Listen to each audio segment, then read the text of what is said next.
বৰপেটাত গুটখা ভৰ্তি truck hijack 25 lakh টকাৰ গুটখা লুট বৰপেটা আৰক্ষীৰ অভিযানত অভিযুক্ত হোৱা চুৰি গুটখা উদ্ধাৰ ধৃত অভিযুক্তকেইটা পালহাজেৰ ৰেজ্জাক মল্লিক বকৰ শ্বাহজাহান আলী কলতৰীৰ চৰৰ আব্দুল কায়েম সোণতলীৰ নুৰুল ইছলাম আৰু হাফিজুৰ ৰহমান বৰপেটা উপ আৰক্ষীৰ অধীক্ষক জিতেশ বৰ্মনে এক সংবাদমেলযোগে এই কথা উল্লেখ কৰে আৰক্ষী বিষয়াগৰাকীয়ে জনোৱা মতে যোৱা 20 জুনত গুৱাহাটীৰ পৰা গুটখা লৈ বৰপেটালৈ অহা ট্ৰাক এখন নগাঁৱৰ বৰবিলাত হাইজেক হৈছিল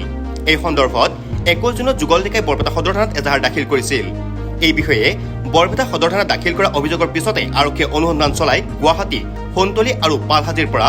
5 অভিযুক্তক গ্ৰেপ্তাৰ কৰাৰ লগতে 16টা বস্তা গুটকাৰ পেকেট আৰু 4 বস্তা জৰ্দাৰ পেকেট জব্দ কৰে ইতিমধ্যে বৰপেটা আৰক্ষীয়ে হাইজেকত ব্যৱহাৰ কৰা ট্ৰাক আৰু 4চকীয়া বাহনখন জব্দ কৰিছে বৰপেটা থানাত 230/25 কেছ এটা এই ৰুজু হৈছিল আৰু আমি এই কেছ সংক্ৰান্তে প্ৰথমে আমি ৰেজ্জাক মণ্ডল বুলি এজনক আটক কৰা হৈছিল যিয়ে ঘটনাৰ লগত প্ৰত্যক্ষভাৱে জড়িত আৰু তাৰ লগত এই ঘটনাত ব্যৱহাৰ হোৱা AS 01 QC 2072 ছুইফ্ট ডিজায়াৰ আমি জব্দ কৰিবলৈ সক্ষম হৈছিলোঁ তদন্তকালীনত হাফিজুৰ ৰহমান শ্বাহজাহান আলী নুৰুল ইছলাম আব্দুল কায়েম এইকেইজনক আমি পিছত আটক কৰিবলৈ সক্ষম হওঁ আৰু এই ঘটনাত আমি 16টা যিটো পেকেট গুটখা পেকেট আছিল সেইটো বস্তাৰ 16 বস্তা আমি আৰু লগতে 4 বস্তা যিটো আমাৰ জৰ্দা মছলা সেইখিনি আমি জব্দ কৰিবলৈ সক্ষম হওঁ এইটো ঘটনাটো হৈছিল নগাঁও বৰবিলাৰ পৰা তাৰ পৰা হাইজেক কৰিছিল আৰু তেওঁলোকে লৈ গৈছিল সোণতলী লৈ পিনে আৰু আমি সোণতলীৰ পৰাই এইখিনি বস্তু আমি ৰিকভাৰ কৰোঁ ঘটনাটো 20 তাৰিখৰ ঘটনা আৰু সেই সময়তে আমাৰ ইয়াত কমপ্লেইনেণ্ট মৃণাল ডেকাই গোচৰ দিয়াত আমাৰ বৰপেটা থানাৰ 230/25 নম্বৰ কেছটো ৰুজু হয় আমি গোটেইখিনি যিখিনি সিহঁতে আমি প্ৰথম ৰেজ্জাক ধৰাৰ পৰা সিহঁতৰ পৰা আমি ইণ্টাৰেকশ্যনত গম পালোঁ সেই বস্তুখিনি সোণতলী বজাৰ অঞ্চলত বিভিন্ন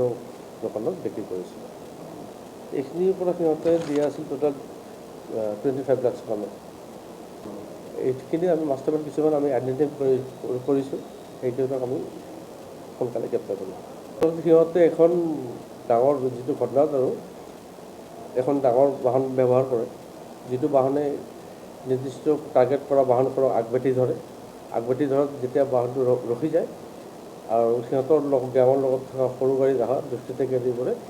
ডাঙৰ যিখন ট্ৰাক ৰখাই দিয়ে সেই ট্ৰাকৰ ড্ৰাইভাৰক অভাৰ পাৱাৰ কৰি নমাই আনি পিনে সেই ট্ৰাকখন সিহঁতে নিজে চলাই নিজৰ গন্তব্যস্থলত লৈ যায় আৰু ট্ৰাকৰ পৰা সামগ্ৰীসমূহ সিহঁতে লৈ অহা ট্ৰাকত বোজাই কৰি তাৰ পৰা অন্তৰ্জাত কৰিছে এতিয়ালৈকে আমি যি ঘটনাৰ লগত জড়িত গাড়ীখন আমি জব্দ কৰিছোঁ কিন্তু তেওঁৰ এতিয়া চালক আৰু গৰাকী পলাতক আছে 45 বস্তা আছিল টোটাল চেকত আৰু 20 বস্তা আছিল যিটো মছলা 15 বস্তা জৰ্দা আছিল আৰু 45 বস্তা আছিল চিকট আমি যিখিনি পাইছোঁ সিহঁতে অসমৰ বিভিন্ন ঠাইত এনেকুৱা ধৰণৰ দুষ্কাৰ্য কৰি থাকে তেওঁলোকে ইতিমধ্যে বিভিন্ন থানাত তেওঁলোকৰ বিৰুদ্ধে গোচৰ ৰুজু হৈয়ে আছে আৰু তাৰ ভিতৰতে 2 এজন বিভিন্ন ক্ষেত্ৰত গ্ৰেপ্তাৰ হৈছে